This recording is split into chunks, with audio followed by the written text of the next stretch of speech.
fan around the world knows the legend of MP. Son of Prince, grandson of Truck, fearless competitor, tireless worker, winner. And while the seeds of all of this were planted long before I met him, the MP that I met was, in many ways, still a child. Now, I don't mean that as an insult. When he first walked into my office, he was only 19 years old. How many of you were fully formed adults at 19, huh? Shaq? I'm looking at you specifically, buddy.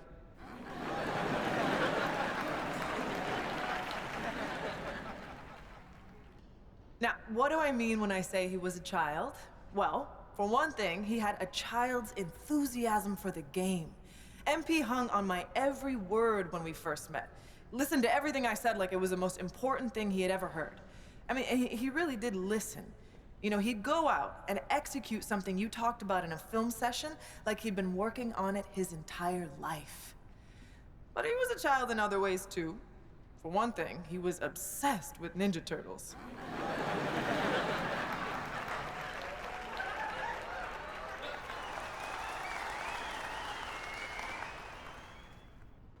I'm serious. He had the figurines and everything. He said they'd be worth a lot of money one day, but I'm pretty sure he played with them when no one was watching.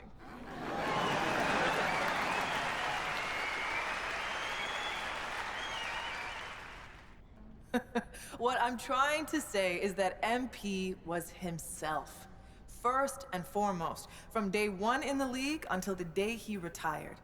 And while he did a lot of growing up over the years, that boyish enthusiasm for the game never left him. It's what made him great. He never lost that passion for learning and growing and getting better. And I'm pretty sure he still has those Ninja Turtle figurines laying around somewhere. Now, you can't talk about MP without talking about his accomplishments on the court. So, let me talk about some of the most impressive. He holds the record for most points scored in a single season.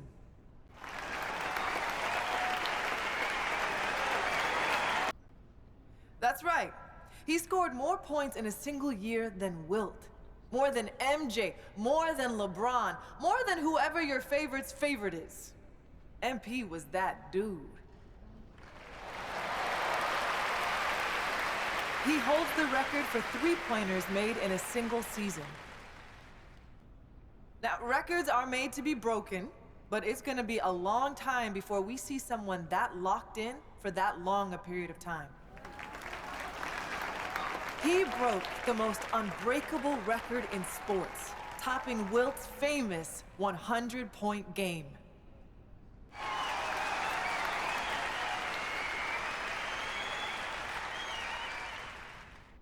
I mean, come on!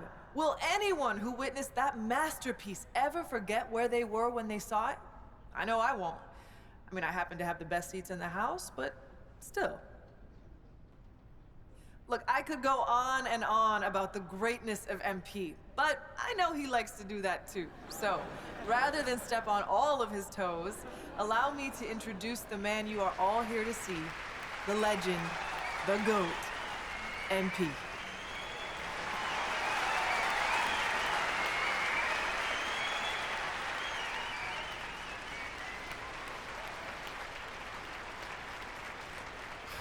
Thank you, thank you, thank you so much.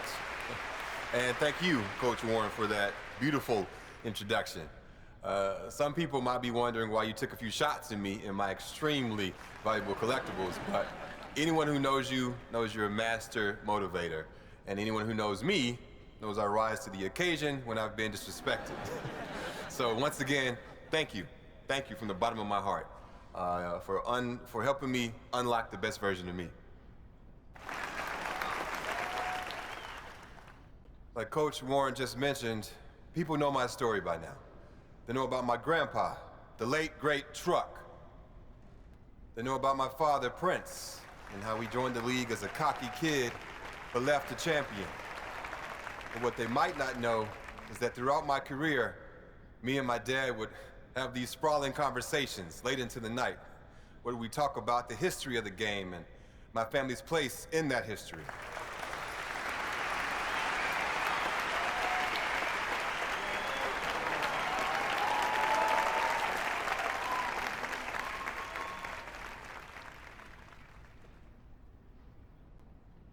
One of my favorite memories from those conversations was the time my dad told me the story of my grandpa's first NBA game.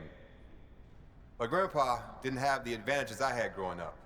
He was raised in the inner city by a blue-collar father and a stay-at-home mom. There were times when they struggled to put food on the table, but he never complained. He never asked, "Why me?" He just put his head down and got to work.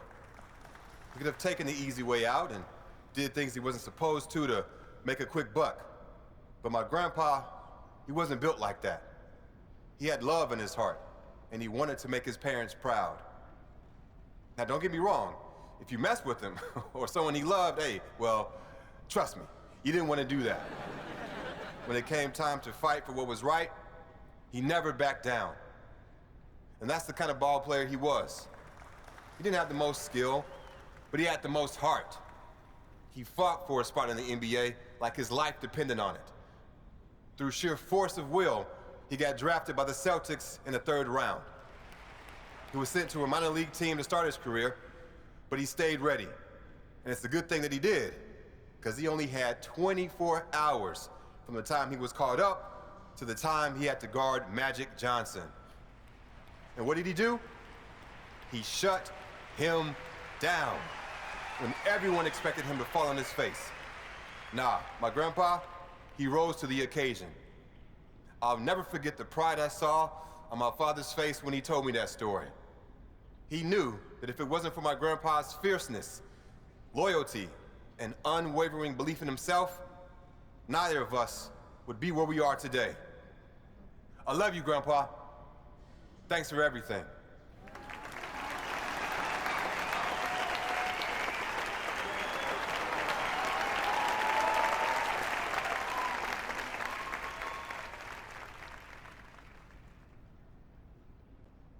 One of my favorite moments from those conversations was when my dad told me about the game that my grandpa outdueled Michael Jeffrey Jordan. Everyone remembers Truck as a defensive force, a great locker room guy, a valuable veteran mentor who showed young guys the ropes. But what most people don't remember is that the man could hoop. Now, that wasn't his strength, but when he felt like the team needed it, he wasn't afraid to get into his bag. If you don't believe me, watch the game. For those who need a refresher, the Pistons lost their first 3 matchups with the Bulls that year, and Coach Daly was sick of it. So during the 4th game, when MJ went out for 11 of the Bulls' first 12 points, my grandpa got the call to come in and knock MJ around a little, bad boy style. But Grandpa had other plans.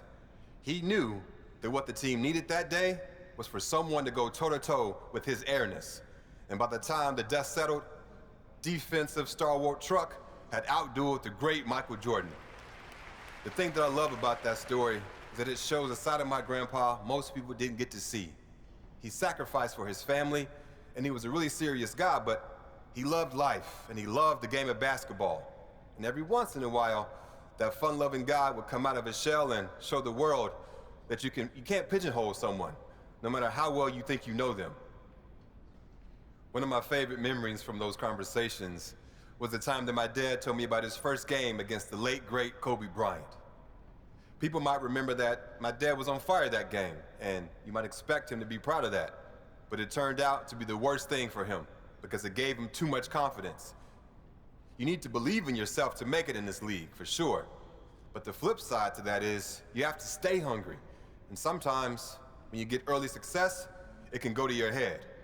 That's what happened to my dad. He took his foot off the gas and was left behind. For a little while, anyway. The great thing about this story is it ends in triumph.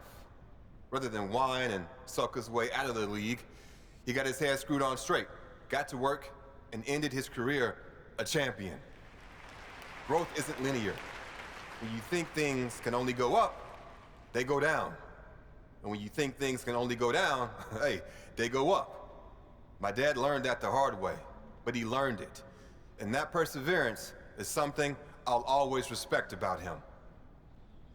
One of my favorite memories from those conversations is when my dad told me about shutting down the great LeBron James in the NBA Finals. I love you, LeBron, don't get me wrong, but this is my moment, so I gotta tell this story.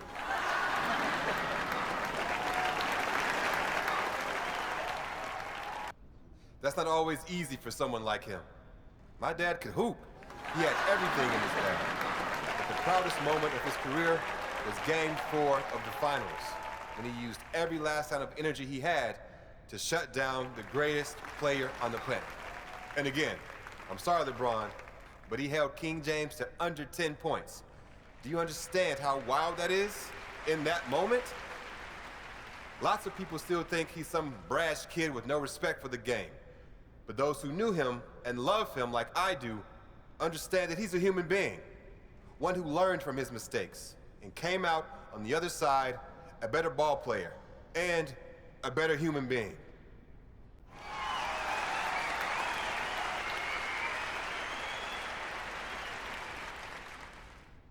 My family paved the way for me, and I had every advantage growing up. But once I got to the NBA, they couldn't play the games for me.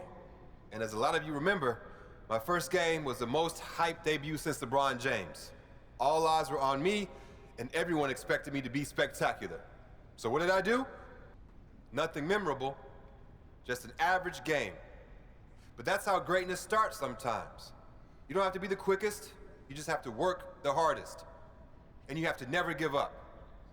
So the next time you see someone better than you, who makes you want to quit, remember that they worked to get there. And you can get there too if you never stop trying.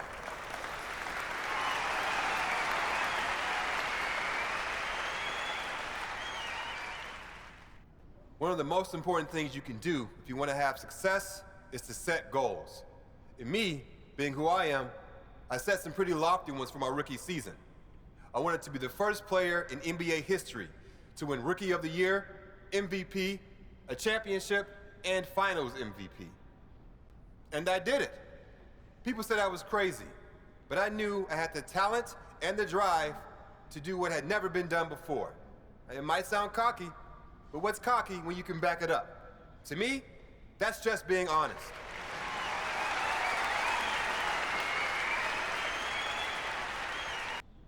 When people talk about my career, one of the first things they mention is how many championships I've won.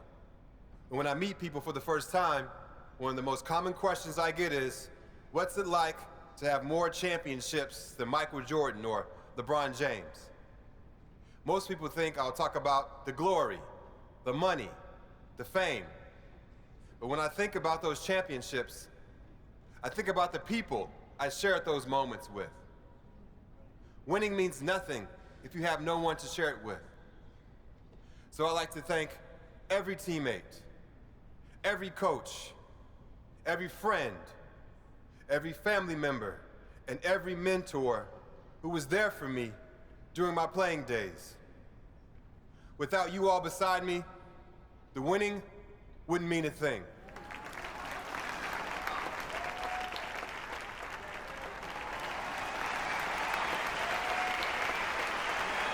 I don't want to take up too much of your time, but I do want to touch on this GOAT discussion that's been making the rounds after a couple of high-profile pundits have named me the best to ever do it. On the one hand, it's flattering. When you work as hard as I do at something like this, of course, a part of you wants to be the greatest. But what a lot of people in my situation won't admit is that so much of what I've accomplished comes down to luck.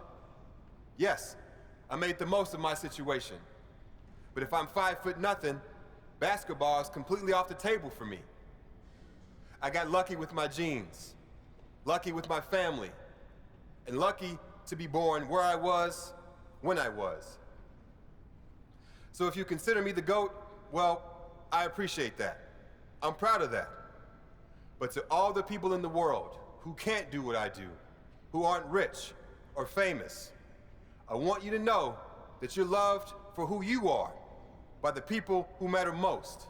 And that's way, way more important than anything you can do on the basketball court.